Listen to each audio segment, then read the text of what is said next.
लोगों क्या एक बार स्वयंभू मनु और शत्रुपा ने भगवान की तपस्या की और भगवान से कहा कि प्रभु ये काम करो, आकर के आप ही हमारे पुत्र बनो। तो ये दोनों जाकर के त्रेता युग में दशरथ व कौशल्या बने और स्वयं भगवान ने आकर के इनके यहाँ अवतार लिया। अब आइए जानते हैं राम जी कहाँ आए, कब आए। गोस्वामी जी ने बताया परम पावन पुण्यमयी स्थली है, सरयू किनारे, नाम है अयोध्या, जो संतों की, ऋषियों की, ज्ञानियों की, विप्रों की भूमि मानी जाती है। इसी अयोध्या में सूर्यवंशी समुदाय के एक महान चक्रवर्ती राजाधिराज सम्राट हुए, जिनका नाम है श्री दशरथ। रामायण में राजा दशरथ की क्रमशः 3 रानियों का वर्णन आता है, कैकेयी, कौशल्या, सुमित्रा।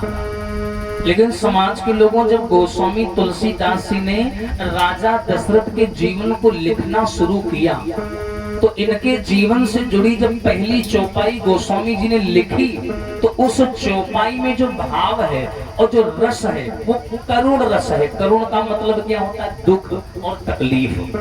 लेकिन दशरथ के जीवन को जब लिखा तो ऐसे लिखा जैसे उनके जीवन में कष्ट ही कष्ट है। कैसे? पहली चौपाई गोस्वामी जी ने दशरथ के जीवन की लिखी क्या? बोले एक बार और भूपति मन माही और भई गलानी मोरे सुत। तो इसमें जो गलानी शब्द है यही दुख का भरा हुआ है। यानी गोस्वामी जी बोले एक बार की बात है कि महाराज दशरथ को ग्लानि हुई, अर्थात चिंता हुई कि मेरे कोई पुत्र नहीं है। लेकिन यहीं पर रामायण संघ का समाधान और विनय पत्रिका कहती है कि जिस व्यक्ति के पुत्र नहीं होगा उसे एक बार भी चिंता होगी, 2 बार होगी, 10 बार होगी। भाई अगर किसी के बेटा नहीं है तो दिन भर में 5-10 बार तो सोचेगा ही। अरे जिंदगी में 50 बार सोचेगा कि हमारे कोई बेटा नहीं हुआ। लेकिन गोस्वामी जी कहते हैं कि एक बार भूपति मन माही। गोस्वामी जी कहते हैं कि दशरथ को एक ही बार चिंता हुई। और कब भाई? एक बार की बात है कि महाराज दशरथ एक हिरण का शिकार कर रहे थे। आगे आगे हिरण जा रहा था, पीछे पीछे दशरथ। तो उस हिरण ने मौखिक के द्वारा आवाज लगाई और मानवीय भाषा में बोला कि महाराज मेरा पीछा ना करो, आप हमें नहीं मार पाओगे। दशरथ ने कहा क्यों नहीं मार पाएंगे, मैं तो शब्द भेदी राजा हूँ, शब्द पे बाण मारता हूँ, क्यों नहीं मार पाऊंगा। तो उस हिरण ने कहा कि जा राजा के सुत ना होई, बासे मेरो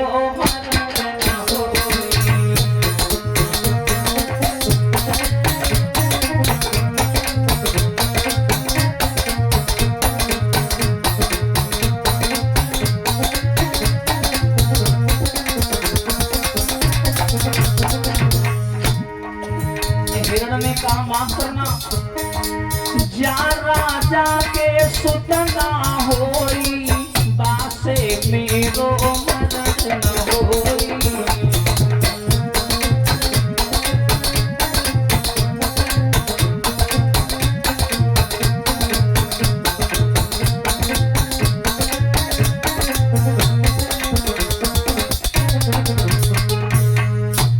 हिरण ने उत्तर दिया माफ करिए महाराज, अरे जिस राजा की कोई संतान नहीं है अर्थात पुत्र नहीं है उसके द्वारा मेरा वध नहीं हो सकता। जो ये सब दशरथ ने सुने जवाब दिया बताओ मेरी हालत इतनी निम्न हो गई है कि हिरण भी हमारे मुंह पे ऐसी बात बोल रहा है।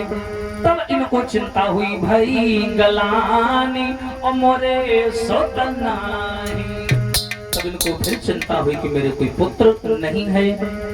एक सामाजिक कारण में आप लोगों को और बता दूं, एक बार इनको और चिंता हुई। कब? एक बार राजा दशरथ इंद्र की सभा में बैठे थे, ध्यान से सुनना। इंद्र देवताओं का राजा है और दशरथ जी देवताओं की श्रेणी में आते हैं। तो देवताओं की एक मीटिंग चल रही थी, उस मीटिंग में राजा दशरथ बैठे हुए थे। तो जिस कुर्सी पर राजा दशरथ बैठे थे, जब मीटिंग समाप्त हो गई सभी देवता अपने घर चले आए, दशरथ भी अपने घर चले आए। तो इंद्र ने अपने नौकर से पूछा कि ये बताओ दशरथ कहाँ बैठे थे? तो नौकर ने कहा इस कुर्सी पर बैठे थे। इंद्र ने गंगा जल मंगवाया और नौकर से तुरंत उस कुर्सी को साफ करवाया, पवित्र करवाया, धुलवाया। नारद बाबा वहीं खड़े थे। बोले ये क्या कर रहे हो, तुम्हें मालूम है यहाँ कौन बैठा था? बोले कौन? बोले क्षत्रिय समुदाय के राजा रघु के वंशज महाराज दशरथ बैठे हुए थे, और तुम गंगा जल से क्यों धुलवा रहे हो? कोई यहाँ निम्न व्यक्ति तो बैठा नहीं था। बोले महाराज तुम्हें नहीं मालूम है, दशरथ भले ही ऊंचे कुल के हों, लेकिन उनके कोई पुत्र नहीं है, और जिसके पुत्र नहीं होता वो अछूत माना जाता है, समाज में बैठने का अधिकार नहीं होता। इसीलिए हम इस स्थान को गंगा जल से साफ करवा रहे हैं। यही बात नारद ने जाकर के दशरथ को बता दी कि तुम जिस आसन पर बैठे थे, तुम्हारे आने के बाद इंद्र ने उस आसन को गंगा जल से धुलवाया। समाज के लोगों सोचो, एक राजा का सार्वजनिक रूप से अगर इतना बड़ा अपमान हो जाए तो उसकी क्या हालत होगी? विचार करो, जब इतना बड़ा अपमान हुआ तो आंखों में आंसू आ गए, और फिर गलानी भाई, अरे भाई गलानी और मोरे सोतना। इनको फिर चिंता हुई, जब चिंता हुई तो इनसे अब नहीं रहा गया। बोले मैंने बहुत सह लिया, मैंने बहुत बर्दाश्त कर लिया, अब मैं क्या करूं? तो गुरु ग्रह गया तुरंत महिपाला, और चरण लागी करी विनय विशाला। चंद्रवंशियों के जो गुरु हैं श्री गर्गाचार्य ब्राह्मण हैं, और जो सूर्यवंशियों के जो गुरु हैं श्री वशिष्ठ ब्राह्मण हैं, तो ये वशिष्ठ महाराज के पास में गए तो चरणों में गिर गए। बोले गुरुजी अब नहीं सहा जा रहा। बोले बात क्या हो गई? बोले महाराज मैंने बहुत अपमान सह लिया, एक राजा होकर के भी मुझे लगता है कि मेरा जीवन भिखारियों से बदतर है। बोले बात क्या है? बोले सुनो महाराज। बोले कर चुका विवाह तीन, लेकिन उसका फल मिला नहीं। गुरुजी चौथा पन आने वाला,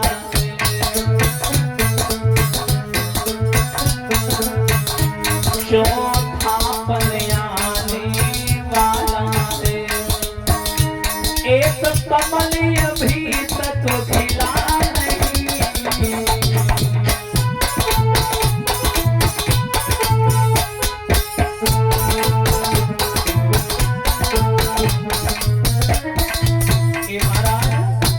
बोले कर चुका विवाह तीन, लेकिन उसका फल मिला नहीं। चौथा पन आने वाला है, एक कमल अभी तक खिला नहीं।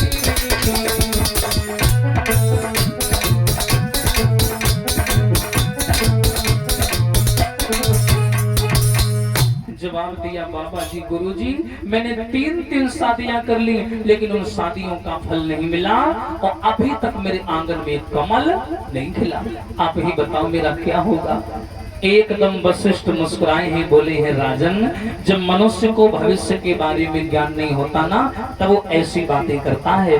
तुम एक एक पुत्र के लिए व्याकुल हो, एक एक बेटा के लिए व्याकुल हो। एक काम करो राजन, मैं तुम्हारे भविष्य को देख करके तुम्हें एक चीज बता रहा हूँ। बोले क्या? बोले थोड़ा धीरज रखो, थोड़ा धैर्य रखो। तुम एक एक बेटा के लिए रो रहे हो ना? बोले धरहु धीर हुई है सुतचारी, अरे त्रिभुवन विदित भगति भयहारी। बोले राजन तुम एक एक बेटा के लिए परेशान हो रहे हो, धीरज रखो। तुम्हारे आंगन में 1 नहीं 2 नहीं 3 नहीं बल्कि 4 बेटा आएंगे। दशरथ बोले महाराज कब आएंगे? जब मर जाएंगे तब आएंगे, बुढ़ापा तो आ ही गया है। श्रवण समीप भय सित केसा, मनहु जरोपन अस उपदेशा। यानी कान के नजदीक जब बाल सफेद हो जाएं तो मनुष्य को सावधान हो जाना चाहिए। मनहु जरठपन अस उपदेशा, यानी वो बाल तुम्हें संदेश दे रहे हैं कि ए मानव सावधान हो जा। कान के नीचे के बाल अगर सफेद हो जाए। दशरथ बोले कब आएंगे? बोले ऐसे नहीं आएंगे। अच्छा एक बात और है भैया, राजा दशरथ जहां भी जाते हैं केवल पुत्र की मांग करते हैं, पुत्री की मांग नहीं करते हैं। पुत्री क्यों नहीं मांगते हैं?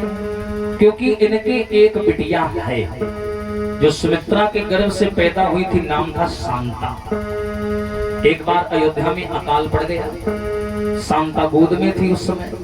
तो दशरथ ने सोचा कि हम तो मारे जाएंगे, क्यों ये बिटिया क्यों मारी जाए। तो अयोध्या के नजदीक पड़ता है अंग देश, और उसी अंग देश के राजा हैं श्री रोमपाद जी महाराज। राजा दशरथ ने अपनी कन्या उनके हाथ में दे दी, कहा इसकी रक्षा करना। ये कन्या का विवाह आगे चलकर श्रृंगी ऋषि के साथ में हुआ, जो विभांडक ऋषि के पुत्र थे और हिरडी से पैदा हुए थे, और सिर के ऊपर सिंह का निशान बना हुआ था। तो यही वशिष्ठ कह रहे हैं कि ऐसे बेटा नहीं होंगे, पहले अपने दामाद जी को बुलवाओ। दामाद कौन है? श्रृंगी ऋषि, राम के जीजा। बोले ऐसा करो, पहले अपने दामाद जी को बुलवाओ, अपने आंगन में पुत्रेष्टि यज्ञ करवाओ, तब जाकर के 4 बेटा होंगे। तो इन्होंने वही किया। ऐसे अरे श्रृंगी ऋषि वशिष्ठ बोला,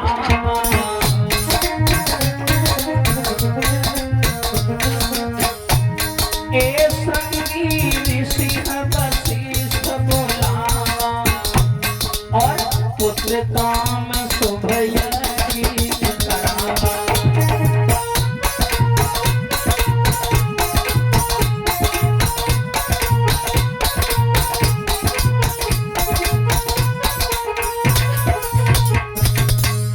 लेकिन समाज के लोग यहाँ मैंने यज्ञ नहीं बोला है, यज्ञ में और यज्ञ में फर्क है।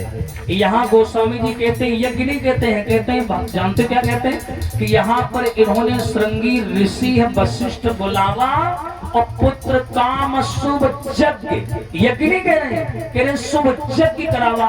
और यज्ञ में यज्ञ में फर्क है। यज्ञ होता है सामान्य, जैसे मान के चलो किसी ने कहा जन्माष्टमी है, ला हवन करा लो जाए। कोई बोलता है चलो शांति हवन करा लिया जाए, कोई कहता भैया गृह प्रवेश है, ला हवन करा लिया जाए। तो ये सामान्य हवन हो गए। यज्ञ उसे बोला जाता है कि जब सीमा के पार कोई काम ना हो, और वो सीमा को भी पार कर जाए, अब वो काम ना हो, और जिस काम के होने के लिए बड़ा ही कठिन माहौल बन जाए और लगे कि ये काम नहीं होगा। और दूसरी बात, वो काम धर्म से अगर जुड़ा हुआ है और तुम्हें धर्म के रचयिता भगवान की प्राप्ति करनी है, तब जाकर के यज्ञ करवाया जाता है। यज्ञ का मतलब होता है भगवान को पाना। अब ये दशरथ किस लिए यज्ञ कर रहे हैं? इसीलिए तो कर रहे हैं ताकि भगवान आए। तो भगवान को जब वास्तव में पाना होता है तब यज्ञ किया जाता है। यज्ञ में और यज्ञ में दोनों में अंतर है। तो इन्होंने क्या किया, अपने दामाद को बुलवाया तो तीनों रानियों का दशरथ का साड़ी में गठबंधन कर दिया गया, बंधन बांध दिया गया, और यज्ञ के किनारे किनारे बैठ गए और हवन करने लगे। और जब हवन शुरू हुआ, हो भगति सहित मुनि आहुति दीने, भगति सहित मुनि,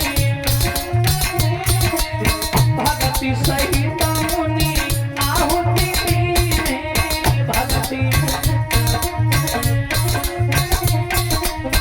और प्रगटे अदिन चारु कर लीने, प्रगटे अदिन चारु कर लीने।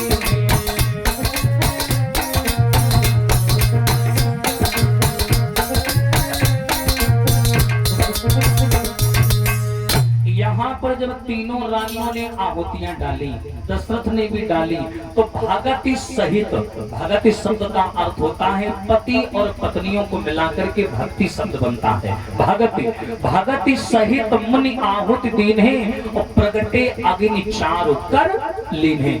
चारु संस्कृत शब्द है, चारु का अर्थ खीर का कटोरा लेकर के और हवन कुंड से अग्नि देवता प्रकट हो गए। जैसे अग्नि देवता आए, वो खीर का कटोरा दशरथ के हाथ में दे दिया, कहा ले जाओ, यहाँ हवि बाँट देव नृप जाई और जथा योग जहि भांति बनाई। बोले ले जाओ और बराबर बराबर तीनों रानियों में ये प्रसाद बांट देना।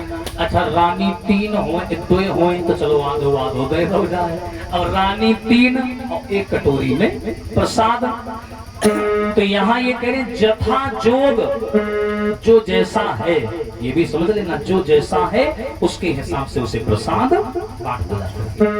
अब दशरथ वो प्रसाद लेकर के आए और रानियां हैं 3, कटोरी में है प्रसाद खीर का। तो कैसे दशरथ ने बांटा, हो राधा भाग और कौशल्य ही दीना,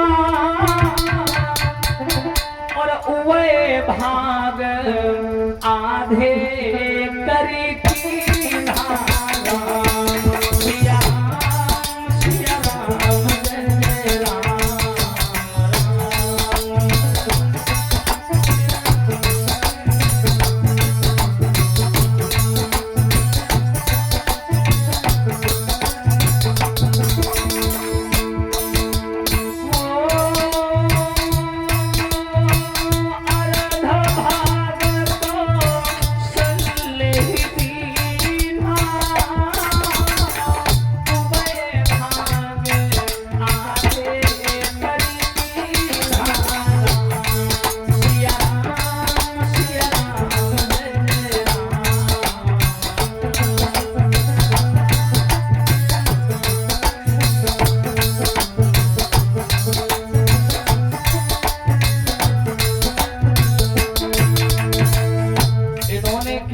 समाज के लोगों को प्रसाद लेकर के राजा दशरथ आए और कैसे बांटा, जैसे ध्यान से सुनना, जैसे ये खीर का प्रसाद है गोल गोल और रानियां हैं 3।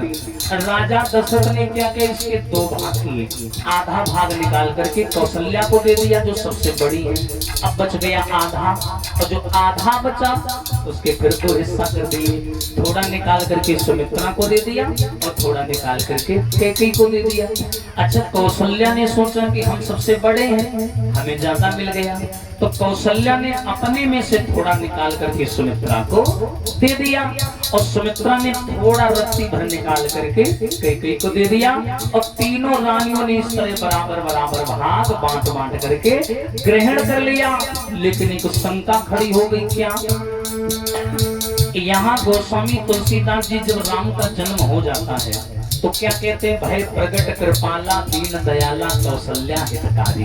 क्या कहते हैं, ध्यान से सुनना, कहते हैं प्रगट कृपाला। प्रगट का मतलब क्या हुआ कि भगवान प्रकट हुए। और इधर तुलसीदास क्या कह रहे हैं, जब रानियों ने प्रसाद खाया तो तुलसीदास क्या बोले,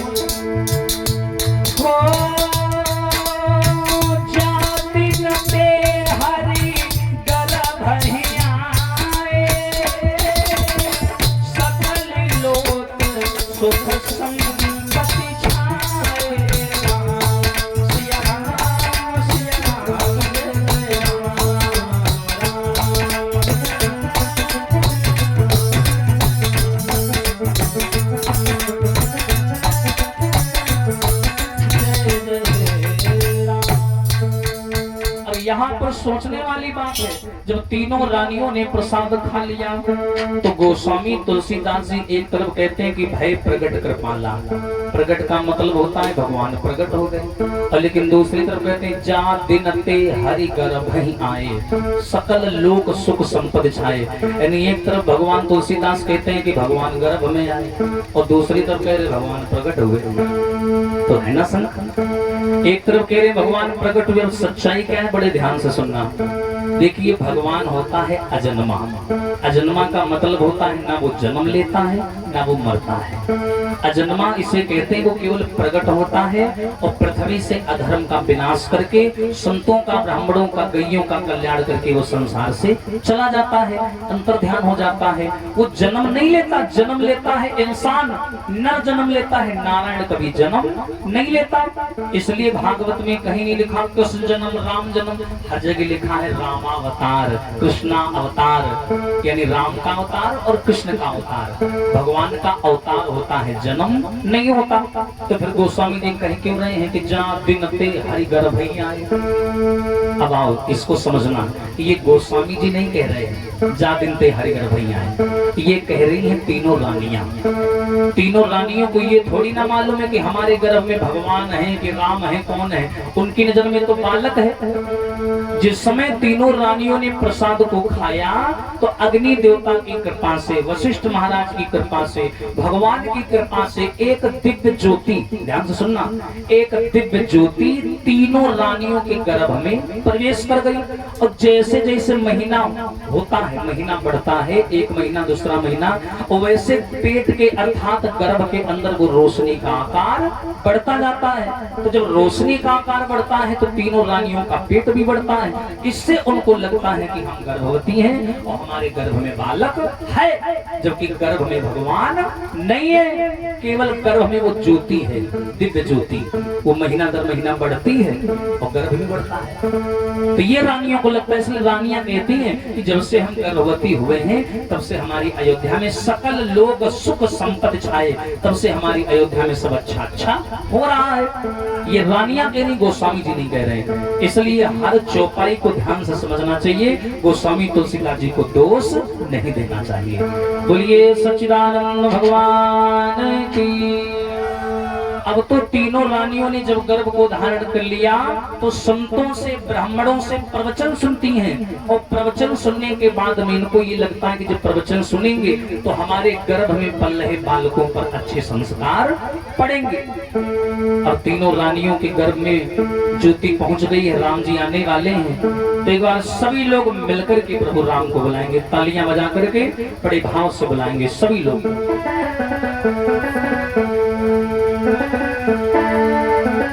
अरे पुड़िया ज्ञान की फल पिला दो गुरुदेव, दर्द मोरी नस नस में। पुड़िया ज्ञान की पिला दो गुरुदेव, दर्द मोरी नस नस में।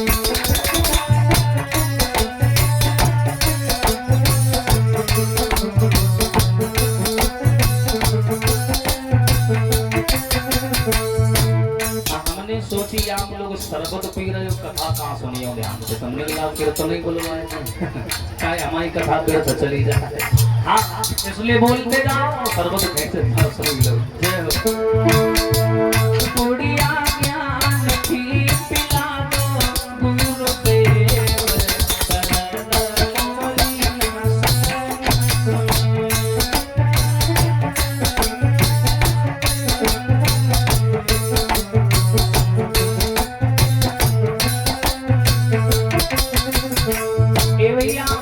अरे 4 महीना आए गर्मी पे, गर्मी गर्मी हो। 4 महीना आए गर्मी पे,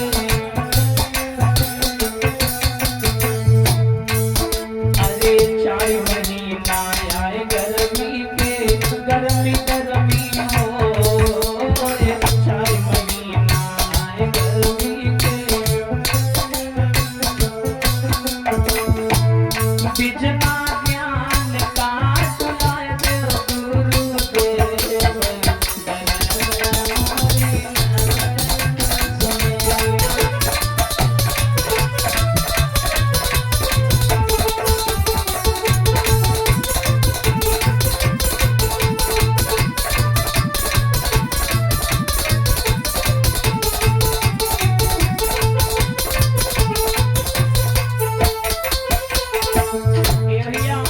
ऊंचे ऊंचे हाथ करके, हाँ, शरबत का असर दिखना चाहिए। जय हो। पुड़िया ज्ञान की पिला दो गुरुदेव, दर्द मोरी नस नस में।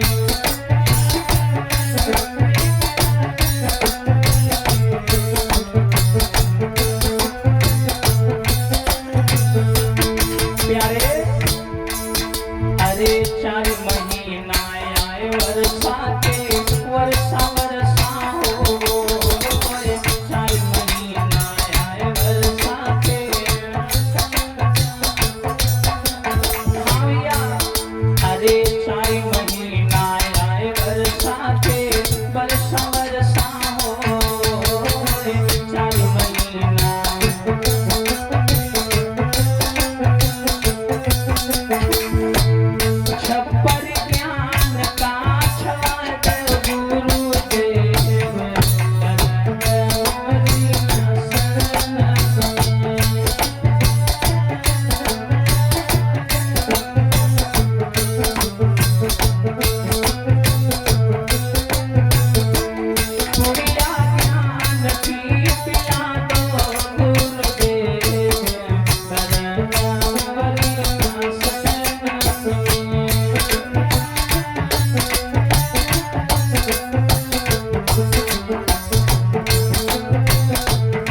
बोलिए सच्चिदानंद भगवान की।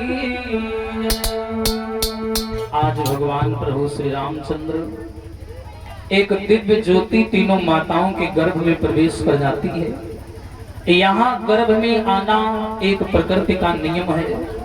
चाहे कोई भी आए, संसार में आने से पहले माँ के गर्भ में जाना ही पड़ता है। लेकिन यहाँ भगवान गर्भ में नहीं आए, गर्भ में गई है वो दिव्य ज्योति। क्योंकि भगवान प्रकट होता है, जन्म नहीं लेता। सने सने समय व्यतीत हुआ, तीनों रानियां धर्म की छाया में अपना समय व्यतीत करती हैं। आज जिस समय जैसे ही 9 मास पूर्ण हुए, प्रभु के आने का समय नजदीक आया, तो बड़े ध्यान से सुनना, शांति बनाए रखें। कब आए भगवान? परम पावन पवित्र चैत्र का महीना है। हमारे धर्म में 2 पक्ष हैं, कृष्ण पक्ष और शुक्ल पक्ष। भगवान कन्हैया कृष्ण पक्ष में आए और हमारे राम जी शुक्ल पक्ष में आए। आज शुक्ल पक्ष है भैया, और जानते हो 9वीं तिथि है। गोस्वामी जी ने बताया क्या? अरे 9वीं तिथि मधु मास पुनीता, शुक्ल पक्ष अभिजित हरिप्रीता। 9वीं तिथि है, मंगलवार का दिन है। और जानते हो, लोगों ने बहुत जगह सुना भी होगा, लोग कहते बुधवार को दिन को आए राम जी। ऐसा नहीं है। भगवान श्री राम मंगलवार के दिन आए हैं। कब आए हैं? मंगलवार का पावन दिन है, चैत्र का महीना है, शुक्ल पक्ष है। और भैया उसी 9वीं के दिन, अच्छा एक बात और है, राम जी ने आने के लिए 9वीं को ही क्यों चुना? चाहते 10वीं को आ जाते, अष्टमी को आ जाते, सप्तमी को आ जाते, या 10वीं को एकादशी, द्वादशी, त्रयोदशी, चतुर्दशी, पंचदशी को आते, 9वीं को ही क्यों आए? देखिए, जिस प्रकार राम की लीलाओं का कोई खंडन नहीं कर सकता, उसी प्रकार इकाई और दहाई की संख्या में 9 इकलौता ऐसा अंक है जिसका खंडन नहीं हो सकता। जैसे 9 को अगर दोगुना किया जाए, 9 एकम 9, 9 दूनी 18। 18 को लिखने का क्रम कैसा है? 1 और 8। इनको जोड़ो, 1 और 8 9, 9 तिया 27, 2 और 7 9, 9 चकू 36, 3 और 6 9, 9 पछे 45, 4 और 5 9, 9 छंग 54, 5 और 4 9, 9 सब 63, 6 और 3 9, 9 अठे 72, 7 2 9, 9 नवे 81, 8 1 9। अर्थात नीचे तक चले जाओ, कितना भी गुणनफल कर डालो, लेकिन 9 की इकाई का खंडन नहीं हो सकता। जिस प्रकार राम की लीलाओं का कोई खंडन नहीं कर सकता। आज मंगलवार का दिन है, और बहुत से लोगों को सुना होगा कहते हुए कि राम जी दिन के 12 बजे है। कहाँ लिखो हमने कहा ऐसी कह रहे थे, क्योंकि गोस्वामी जी ने कहीं नहीं लिखा कि राम जी 12 बजे आए। तो फिर गोस्वामी जी ने क्या लिखा? बोले माथे दिवस अति शीतल धामा, पावन काल लोक विश्राम। मध्य दिवस, मध्य का मतलब होता है दिन के बीच का समय। दिन के बीच में क्या होती है? दोपहर। तो दोपहर में आए ये कहना उचित है, लेकिन 12 बजे आए ये कहना उचित नहीं है। अब आज दोपहर के समय मध्य दिवस अति शीतल धामा, पावन काल लोक विश्रामा। मैया कौशल्या के बगल में आकर के भगवान श्री राम बालक बन करके प्रकट हो गए। बोलिए रामचंद्र भगवान की। और ताली बजा करके बोलेंगे राम जी आ गए हैं। राम के आने का स्वागत करेंगे और स्तुति गाएंगे सभी लोग। क्या? अरे भाई, प्रगट कृपाला दीन दयाला कौशल्या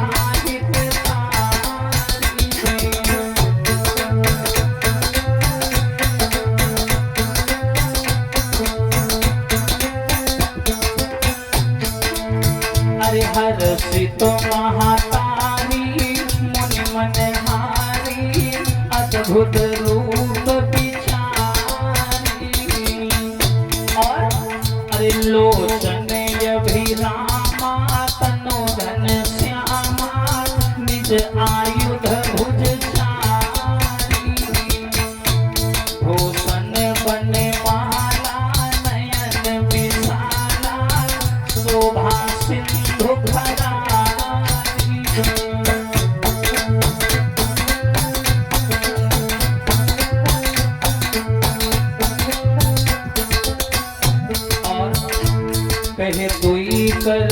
तोरी स्तुति तोरी के विधि करूं अनंता माया गुण ज्ञान पीतया माना वेद पुराण भनंता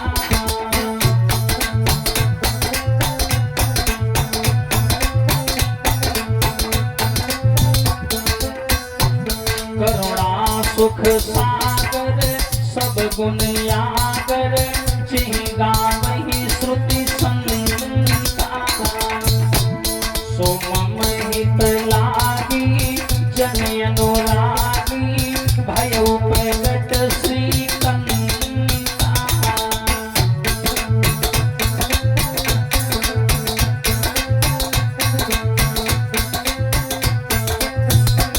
ब्रह्मांड निकाया निर्मित माया रोम रोम प्रतिवेदता है मम उर सोवासी सो उपहासी सुनत धीर मति फिर न रहे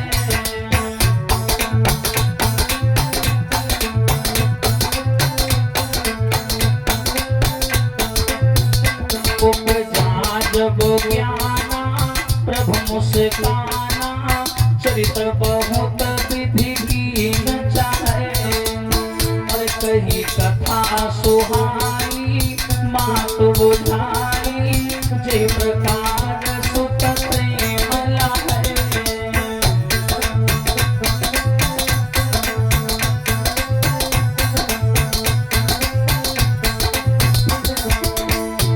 माता सुनी बोली सोमती डोली तजहु तात यह रूपा मैया कौशल्या के बगल में भगवान प्रकट हो गए तो मैया कौशल्या बोली ये रूप मत दो भगवान बोले क्या करें कि जय शिशुलीला अति प्रिय लीला यह सुख परमयनु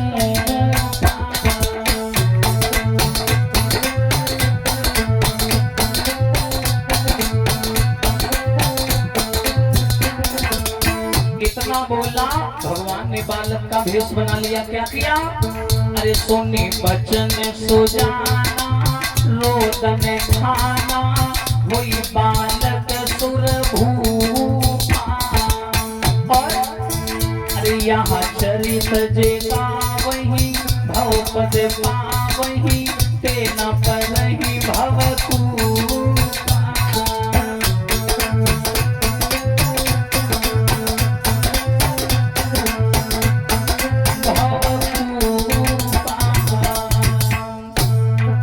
विप्रधेनु सुर संतहित लीन मनुज अवतार निज इच्छा निर्मित तनु माया गुण गोपाल बोलिए राघवेंद्र सरकार की।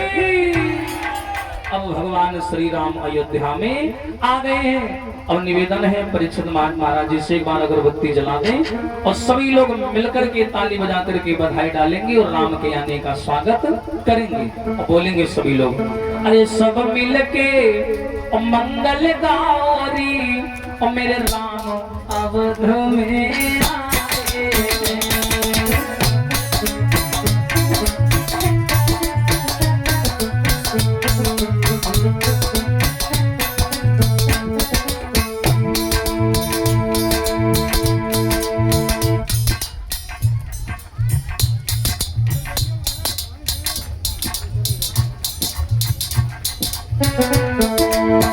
अरे सब मिलके मंगल गौरी मेरे राम अवध में आए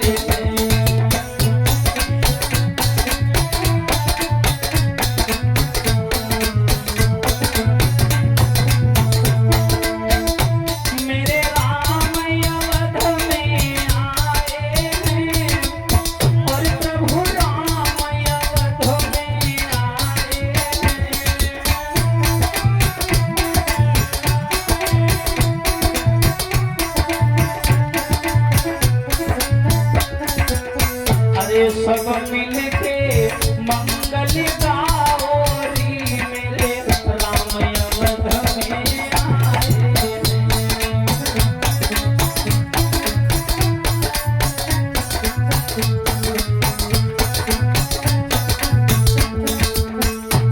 और जैसे भैया भगवान का आना हुआ बधाई पढ़ने लगी कैसे दशरथ घर जनमे अयोध्या फूलन छाय रही।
की सखियां मंगल गावे, अवध की सखियां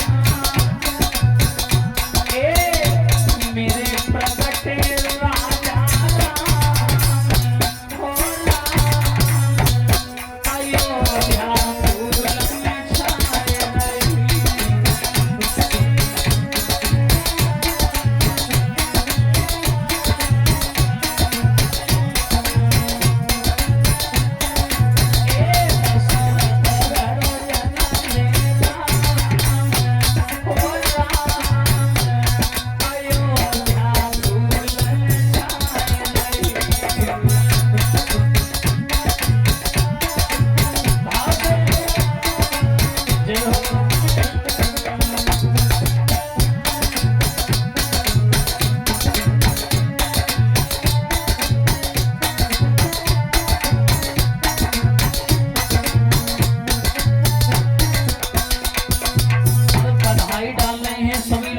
सहेली बोली मैया कौशल्या से, अरे लाला जन्म सुनी आई कौशल्या मैया दे दो बधाई।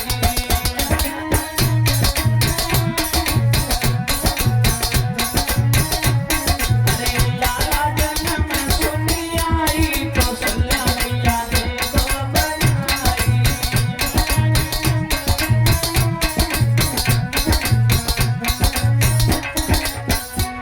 अरे देखो बधाई मैया देखो बधाई,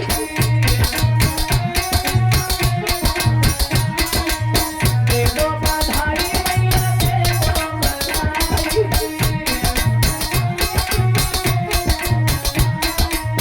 लाला जन्म सुनी आई कौशल्या मैया देखो बधाई।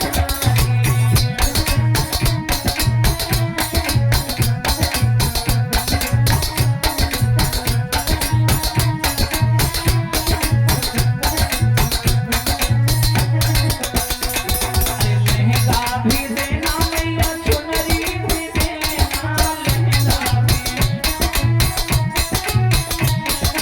लहंगा भी देना मैया चुनरी भी देना, लहंगा भी। अरे लहंगे की देना सिलाई कौशल्या मैया दे दो बधाई।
देखी। बैठ जाए सभी लोग, फिर 5 मिनट के बाद नंबर आ रहा है, बस रुक जाओ, एक ही बहू है और 3 बाकी हैं। अभी एक ही जने आए हैं, राम जी। जब भगवान राम आए तो राजा दशरथ ने अपने राम जी को गोद में ले लिया, बड़े प्रसन्न हो गए, खुशी का ठिकाना नहीं रहा। राम के आने की खुशी में राजा दशरथ दान लुटाने लगे। जब दान लुटाने लगे तो मैया कौशल्या ने देख लिया। मैया कौशल्या पास में आई और कहने लगी, महाराज ये क्या कर रहे हो? बोले क्या कर रहा हूँ, मैं दान लुटा रहा हूँ। आज मैं बड़ा प्रसन्न हो गया, मैं पिता बन गया।